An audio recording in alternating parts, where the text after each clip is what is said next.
بسم اللہ الرحمن الرحیم۔ اعوذ باللہ من الشیطان الرجیم، بسم اللہ الرحمن الرحیم۔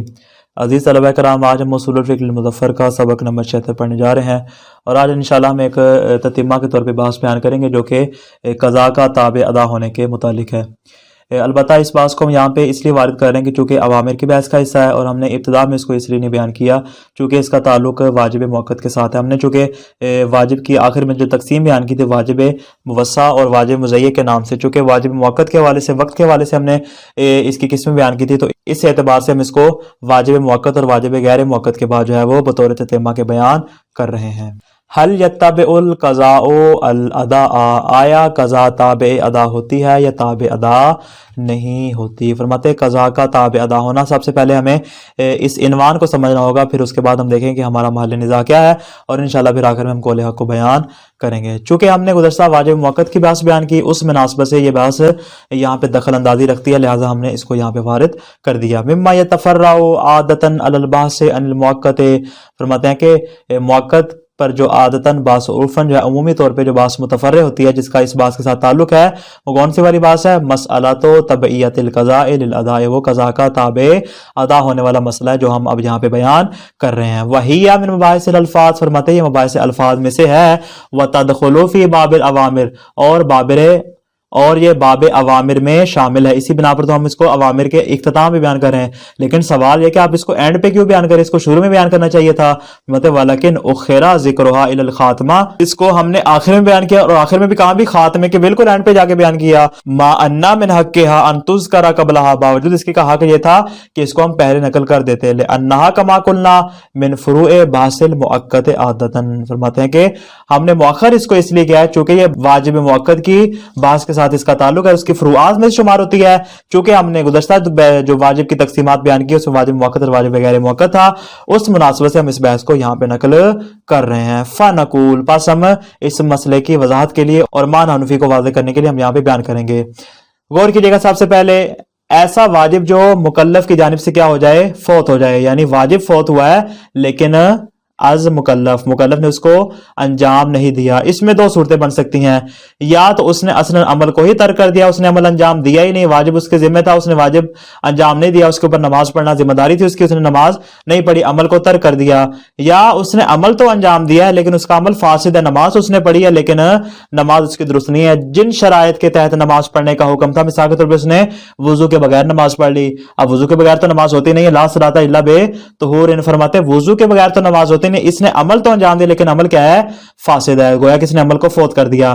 اب ترک عمل بھی ہمارے سامنے دو صورتیں آتی ہیں، یا تو اس نے جو عمل چھوڑا ہے کسی عذر کی وجہ سے چھوڑا ہے، سویا ہوا تھا، نماز کا ٹائم گزر گیا، نماز نہیں پڑھ سکا، یا بھول گیا ہے، کسی کام مصروف ہو گیا، نماز کا ٹائم گزر گیا، نماز قضا ہوگی، فرماتے اس کو پتہ نہیں چلا نسیان کی حالت میں، یا آمد و اختیار میں پتہ بھی تھا، بیٹھا ہوا تھا، موبائل چلا رہا تھا مثال کے طور پہ، اس کو پتہ ہے نماز کا ٹائم ہو گیا ہے لیکن موبائل نہیں چھوڑا، جان بوجھ کے اس نے کیا کیا؟ ٹائم گزار دیا، نتیجہ کیا ہو گیا؟ اس کی نماز قضا ہوگی۔ فرماتے آمد اور اختیار سے جان بوجھ کے کیا کرتا ہے؟ عمل کو ترک کر دیتا ہے۔ اسی طرح عمل فاسد میں بھی دو صورتیں ہیں، اس کا جو عمل فاسد ہو رہا ہے وہ عذر کی وجہ سے ہو رہا ہے، عذر جیسے جاہل مسئلہ، اس کو پتہ ہی نہیں کہ وضو بھی کرنا ہوتا ہے نماز میں، بس اس کو پتہ ہے نماز میں نے پڑھنی ہے، لیکن اتنا ہی پتہ ہے نماز کے لیے وضو کرنا بھی ضروری ہے، یہ عذر ہے اس کے لیے کہ وہ جاہل مسئلہ ہے، جاہل قاصر ہے، یا کیا ہے؟ غیر عذر ہے، جاہل مقصر ہے۔ مثال کے طور پہ عمل فاسد ہے اور سمجھ بھی سکتا ہے، جان بھی سکتا ہے کہ نماز کس طرح پڑھنی ہے، نماز کے لیے کون کون سی چیزوں کا ہونا ضروری ہے، لیکن اس کے باوجود بھی کیا کرتا ہے؟ سیکھتا نہیں ہے، فرماتے اس کا عمل فاسد ہوتا ہے، جان بوجھ کے اپنے عمل کو کیا کر دیتا ہے؟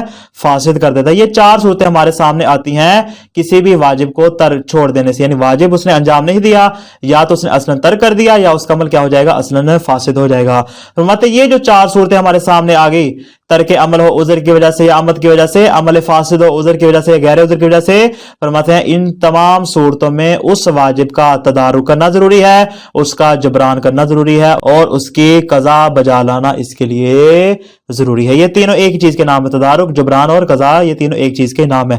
اب جو اس نے واجب انجام نہیں دیا, چاہے ترک عمل کی صورت میں ہو یا عمل فاسد کی صورت میں ہو, اس کا جبران کرنا اور اس کی قضا کرنا اس کے اوپر واجب ہے. عبارت پہ غور کیجیے گا. ان المؤقت قد یفوت فی وقت ہی, فرماتے ہیں بعض اوقات ایسا ہوتا ہے کہ واجب موقت اپنے وقت میں فوت ہو جاتا ہے, مکلف کیا کرتا ہے, اس کو انجام نہیں دیتا. اما لترک ہی ان عذر, یا اس کے عمل کو ترک کرتا ہے لیکن کسی عذر کی وجہ سے, او ان عمد و اختیار, یا جان بوجھ کر حالت اختیاری میں کیا کرتا ہے, اس عمل کو ترک کر دیتا ہے. یہ ہوگی پہلی صورت. و اما لفساد ہی, عمل تو کرتا ہے لیکن اس کا عمل کیا ہوتا ہے, فاسد ہوتا ہے. اور فاسد بھی کس اعتبار سے ہوتا ہے, دو صورتوں میں, لے عذرین, کسی عذر کی وجہ سے جاہل قاصر ہے, او لے غیر عذر, یا غیر عذر کی وجہ سے جیسے کہ جاہل مقصر ہے.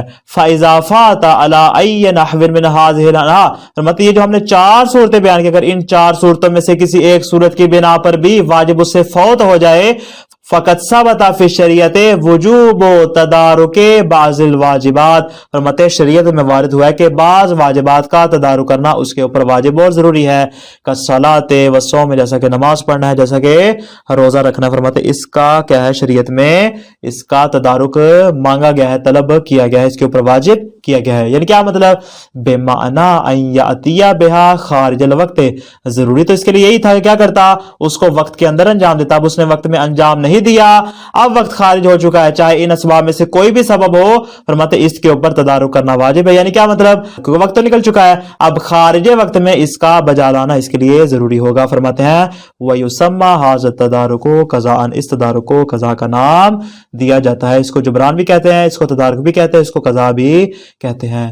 مصنف فرماتے ہیں وَهَذَا لَا كَلَامَ فِيهِ, فرماتے ہیں کہ اس میں تو کسی کو کوئی شک و شبہ کی گنجائش نہیں ہے کہ تدارک کرنا ضروری ہے. واجب کی قضا کرنا ہر حال میں ضروری, چاہے ترک عمل کی صورت میں ہو یا عمل فاسد کی صورت میں ہو, اس کی قضا کرنا بہرحال ضروری ہے.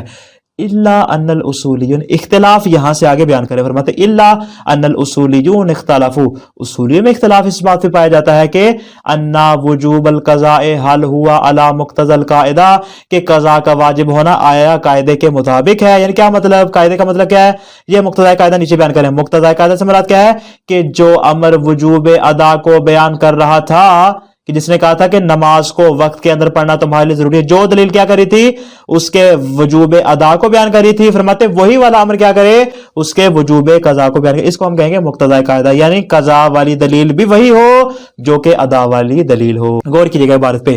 ان الاصولیون اختلفوا فی ان وجوب القضاء, اصولیوں کا اختلاف اس بات میں ہے کہ قضا کا واجب ہونا حل ہوا علی مقتضی القاعدہ, آیا یہ قاعدے کے مطابق ہے. یعنی کیا مطلب, بے معنی ان الامر بنفس المؤقت, فرماتے وہ والا امر جو کہ اس کے ادا کے واجب ہونے کو بیان کر رہا تھا, یدل علی وجوب قضاء, وہی والا امر کیا کرے, اس کی قضا کے واجب ہونے کو بھی بیان کرے. کس صورت میں, اذا فات فی وقت ہی, جب اس نے اس کے وقت میں اس کو انجام نہیں دیا. تو نتیجہ کیا ہوگا, فیکون وجوب القضاء بنفس دلیل الادا, قضا اسی دلیل کے تحت واجب ہوگی جس دلیل کے تحت ادا اس کے اوپر واجب تھی. یعنی ہمیں نئی دلیل کی یہاں پہ ضرورت نہیں پڑے گی اگر ہم مقتضی قاعدہ کو قرار دیں. یعنی اگر ہمارے نزدیک کیا ہے, یہ قضا مقتضی قاعدہ کے مطابق ہے, تو اس میں کیا ہوگا, جو دلیل ادا کو واجب کرنے والی تھی وہی دلیل اب قضا کو بھی اس کے ذمہ واجب قرار دے دے گی. لیکن دوسری صورت ہے خلاف مقتضی قاعدہ, اس کو اگلے سے بیان کر رہے ہیں. خلاف مقتضی قاعدہ کیا ہوتا ہے کہ جو امر وجوب ادا کو بیان کر رہا تھا اس میں اتنی صلاحیت نہیں پائی جاتی کہ وہ وجوب قضا کو بھی بیان کرے, بلکہ کیا, قضا کو ثابت کرنے کے لیے ہمیں ایک نئی دلیل یہاں پہ لانی پڑے گی. فرماتے ہیں کہ او یعنی پیچھے کہا تھا نا, اختلاف پایا جاتا ہے اصولیوں کے درمیان کہ آیا قاعدہ ایک تقاضا کرتا ہے, مقتضی قاعدہ یہی ہے کہ کیا, کہ جو دلیل واجب ادا والی ہو وہی واجب قضا والی ہو. او ان القاعدہ لا تقتضی ذلک, یا آیا خود جو ہے وہ قاعدہ اس چیز کا تقاضا نہیں کرتا, بل وجوب القضاء یحتاج الی دلیل خاص, فرماتے ہیں کہ بلکہ قضا کے واجب ہونے کے لیے ہمیں ایک نئی دلیل کی ضرورت پڑے گی. کیوں, اس لیے کہ جو دلیل ہمارے پاس ادا والی تھی اس میں تو صلاحیت ہے ہی نہیں, وہ تو اس قابل ہے ہی نہیں کہ وہ قضا کے واجب ہونے کو بیان کرے. لہٰذا ہمیں ایک نئی دلیل کی ضرورت پڑے گی کہ غیر نفس دلیل ادا، جو کہ ادا والی دلیل کا غیر ہوگی، یعنی ادا والی دلیل اور ہوگی اور قضا والی دلیل اور ہوگی۔ فرماتے ہیں کہ فی المسئلۃ اقوال ثلاثہ، مسئلے ہمارے پاس تین طرح کے اقوال پائے جاتے ہیں۔ پہلا قول کیا ہے کہ قضا تابع ادا ہے، یعنی وہ والی، یعنی کون سی والی؟ اگر ہم مقتضائے قاعدہ کے قائل ہیں تو اس کا نتیجہ کیا ہوگا کہ قضا تابع ادا ہے، جو دلیل ادا کو بیان کرے گی وہی دلیل قضا کے واجب ہونے کو بیان کرے گی۔ اور دوسرا قول کون سا ہے کہ نہ، قضا تابع ادا نہیں ہے، یعنی کیا مطلب؟ یعنی جو ادا والی دلیل ہے وہ الگ ہے اور قضا کے لیے ہمیں الگ دلیل چاہیے ہوگی، قضا کا مسئلہ الگ ہے، ادا کا مسئلہ الگ ہے۔ اور تیسرا قول ہے تفصیل والا کہ اگر دلیل متصل ہو تو تابع نہیں ہے، لیکن اگر دلیل منفصل ہو تو اس صورت میں تابع ہوگا۔ قول تفصیل کو ہم انشاءاللہ آگے بیان کریں گے کہ ان کی دلیل متصل اور دلیل منفصل سے کیا مراد ہے۔ عبارت پہ غور کیجئے گا۔ فرماتے ہیں وَفِي الْمَسْأَلَةِ اقوال ثلاثہ، مسئلے میں تین اقوال پائے جاتے ہیں۔ قول بالتبعیت مطلقہ، پہلا قول کیا ہے کہ مطلقاً قضا تابع ادا ہوتی ہے، یعنی مقتضائے قاعدہ اس بات کا تقاضا کرتا ہے کہ ادا کے وجوب والی دلیل قضا کے وجوب کو بھی بیان کرے، یہ ہو گیا پہلا قول۔ وَقَوْلٌ بِعَدَمِهَا مطلقہ، دوسرا قول کیا کہتا ہے کہ قضا اصلاً تابع ادا نہیں، یعنی کیا مطلب؟ یعنی جو دلیل ادا کو واجب ہونے کو بیان کر رہی تھی وہی دلیل قضا کے واجب ہونے کو بیان نہیں کری، لہٰذا ہمیں نئی دلیل آنی پڑے گی جو قضا کے وجوب کو سمجھائے، یہ ہو گیا دوسرا قول۔ وَقَوْلٌ بِالتَّفْصِيلِ، فرماتے تیسرا قول قول تفصیل ہے۔ تفصیل کس کے درمیان ہے؟ بَيْنَمَا إِذَا كَانَ الدَّلِيلُ عَلَى التَّوْقِيتِ مُتَّصِلًا، اگر وقت پہ دلالت کرنے والی دلیل متصل ہو فلا تبعیت، اس صورت میں کیا ہوگی؟ قضا تابع ادا نہیں ہوگی۔ وَبَيْنَ، یہ بینا اور دوسرا بینا، یعنی تفصیل ہے اس کے درمیان۔ وَبَيْنَمَا إِذَا كَانَ مُنْفَصِلًا، اور اگر دلیل کیا ہو؟ دلیل منفصل متصل ہوگی تو لا تبعیت، اور جب دلیل منفصل ہوگی فالقضاء تابع للأداء، اس صورت میں قضا تابع ادا ہوگی، یہ قول تفصیل پایا جاتا ہے۔ یعنی اگر ہمارے پاس دلیل متصل ہوگی تو اس صورت میں قضا تابع ادا نہیں ہے، اگر دلیل منفصل ہوگی تو اس صورت میں قضا تابع ادا ہوگی۔ مصنف فرماتے والظاہر ان منشأ النزاع فی المسألة یرجع الی المستفاد من التوکید ہوا وحدۃ المطلوب او تعددہ۔ مرحوم مظفر فرماتے کہ یہ جو اختلاف آ رہا ہے، ایک نے کہا کہ تابع ہے، دوسرے نے کہا تابع نہیں ہے، تیسرے نے کہا کہ قول تفصیل ہے، ایک صورت میں تابع ہے دوسرے میں تابع نہیں، فرماتے یہ جو اختلاف آ رہا ہے، یہ اختلاف کیوں آ رہا ہے؟ سارے ایک قول پہ متفق کیوں نہیں ہے؟ مصنف فرماتے ہیں میرے خیال میں یہ جو اختلاف آ رہا ہے، یہ اختلاف کسی اور وجہ سے آ رہا ہے، کسی اور اختلاف کی وجہ سے یہ اختلاف ہمارے سامنے۔ وہ اختلاف کون سا ہے؟ فرماتے وہ اختلاف یہ ہے کہ جب مولا نے حکم دیا تھا، جب مولا نے امر دیا تھا نماز کو وقت فلاں وقت میں پڑھو، واجب موقت ہمارے سامنے آیا، سوال یہاں پہ یہ اٹھتا ہے کہ یہ جو واجب موقت ہے آیا یہ ایک مطلوب رکھتا ہے یا دو مطلوب رکھتا ہے؟ دو مطلوب سے مراد کیا ہے؟ یعنی ایک خود فعل ہے اور دوسرا ہے اس فعل کو وقت کے اندر انجام دینا، یعنی یا کیا ہو جائے گا؟ دو مطلوب ہو جائیں گے۔ یعنی سوال یہاں پہ یہ اٹھے گا کہ مولا کا جو مطلوب ہے آیا مطلوب وحدت رکھتا ہے یا مطلوب تعدد رکھتا ہے؟ فرماتے جو اتحاد کے قائل ہوں گے ان کا نظریہ اور ہو جائے گا، جو افراد تعدد کے قائل ہو جائیں گے ان کا نظریہ اور ہو جائے گا۔ اس اختلاف کی وجہ سے یہاں پہ ہمارے سامنے تین اقوال آ رہے ہیں، غور کیجئے گا۔ فرماتے والظاہر ان منشأ النزاع فی المسألة یرجع الی المستفاد من التوکید، فرماتے ہیں جو اس مسئلے میں بحث ساری اختلاف آ رہا ہے، اس کی وجہ کیا ہے؟ اس کی وجہ حقیقت میں ایک ایسے مسئلے کی جانب پڑتی ہے کہ جہاں پہ ہم کہتے ہیں کہ التوقیت ہوا وحدت المطلوب او تعددہ، مولا نے جو واجب موقت قرار دیا آیا اس میں اس نے وحدت مطلوب کو مانگا تھا یا اس نے تعدد مطلوب کو مانگا تھا؟ اس کی وضاحت کریں آگے، کہتے ہیں اے ان فی الموقت مطلوبا واحدا هو الفعل المقید بالوقت بما ہوا مقید، فرماتے ہیں کہ موقت میں واجب موقت میں ایک ہی مطلوب تھا، اور مطلوب کیا تھا؟ کہ تم نے ایسا فعل انجام دینا ہے کہ جس میں وقت کی قید پائی جاتی ہے، اس اعتبار سے کہ اسی وقت کے ساتھ مقید ہے، جس کو ہم کہیں گے وحدت مطلوب۔ یعنی مولا نے فعل مانگا، فعل کے ساتھ قید لگائی، مطلوب صرف ایک فعل ہے، آیا ایسا ہے؟ او مطلوبین، یا یہاں پہ دو مطلوب ہے، دو مطلوب کون سے؟ وہما ذات الفعل، ایک ہے خود فعل کا ہونا، نماز کا ہونا، وکونہ واقعا فی وقت معین، اور دوسرا کیا؟ اس فعل کا وقت معین میں ہونا، دوپہر کے وقت اس کو پڑھا جائے گا، صبح نہیں پڑھا جائے گا، شام نہیں پڑھا جائے گا، مطلب یہاں پہ کیا ہو جائیں گے؟ دو مطلوب ہو جائیں گے، ایک خود ذات فعل ہے اور دوسرا اس فعل کا وقت کے اندر انجام پانا۔ فاعل الاول، مصنف فرماتے اگر ہم قول اول کے قائل ہوں گے، کون سے والے؟ اگر ہم اس بات کے قائل ہوں گے کہ قضا کیا ہے؟ تابع ادا ہوتی ہے ہر حال میں، فرماتے قول اول کی صورت میں اضافات الامتصال فی الوقت، اگر وقت میں امتصال کیا ہو گیا؟ فوت ہو گیا، آپ نے وقت میں نماز نہیں پڑھی، لم یبقى طلب بنفس ذات، فرماتے اس صورت میں کیا ہے؟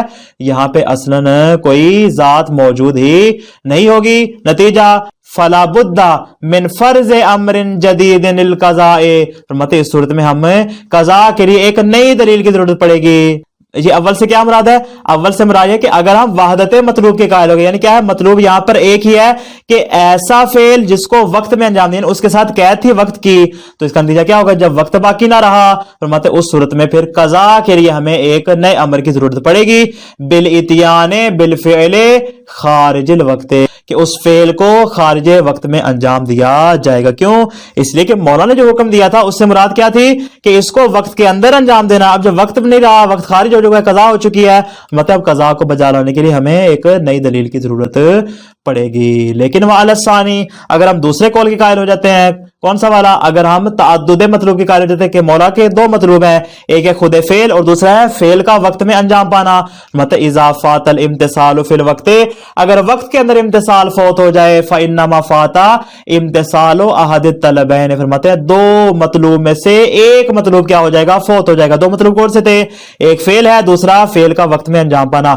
اب جو فعل کا وقت میں انجام پانا تھا وہ کیا ہو چکا ہے؟ فوت ہو چکا ہے۔ وہو طلب کون ہی فی الوقت المعین، وقت معین میں اس کام کا طلب کرنا، یہ کیا ہو چکا ہے؟ فوت ہو چکا ہے، وقت باقی نہیں رہا، وقت خارج ہو چکا ہے، لیکن جو خود ذات فعل ہے وہ اپنی جگہ باقی ہے۔ وَأَمَّا الطَّلَبُ بِذَاتِ الْفِعْلِ فَبَاقٍ عَلَى حَالِهِ، جو خود ذات فعل ہے وہ اپنے حال پر باقی ہے۔ تو نتیجہ یہ والی دلیل ہمارے لیے کافی ہوگی، کیوں؟ اس لیے کہ یہاں پہ تعدد مطلوب ہے، اب یہاں پر قضا کے لیے ہمیں کسی نئی دلیل کی ضرورت نہیں پڑے گی۔ خلاصہ کیا ہوا آج کے درس کا؟ واجب موقت میں اگر مکلف کسی فعل کو انجام نہ دے تو دو صورتیں ہیں، یا ترک عمل کرے یا اس کا عمل اصلاً فاسد ہو۔ اگر عمل کو ترک کیا ہو تو دو صورتیں، یا عذر کی وجہ سے ترک کیا ہو یا جان بوجھ کے ترک کیا ہو، اور اگر اس نے عمل تو انجام دے لیکن عمل اس کا فاسد ہو تو دو صورتیں، یا عذر کی وجہ سے فاسد ہوا ہے یا غیر عذر کی وجہ سے اس کا عمل فاسد ہوا ہے۔ ان تمام صورتوں میں اس عمل کا تدارک کرنا ضروری ہے کہ جس کو ہم قضا کا نام دیتے ہیں۔ سوال یہ ہے کہ قضا کے لیے آیا ادا والی دلیل کافی ہے یا نئی دلیل کا ہونا ضروری؟ ہمارے سامنے دو نظریے آتے ہیں، البتہ ان دو اقوال کا سرچشمہ ایک اور مسئلہ ہے کہ آیا مطلوب مولا وحدت کی صورت میں ہوتا ہے یا تعدد کی صورت میں، یعنی مولا ایک مطلوب کا تقاضا کرتا ہے یا مولا ہم سے دو طرح کے مطلوب کا تقاضا کرتا ہے۔ فرماتے اس اعتبار سے یہاں پہ اقوال میں اختلاف آ جاتا ہے۔ والسلام علیکم ورحمۃ اللہ وبرکاتہ۔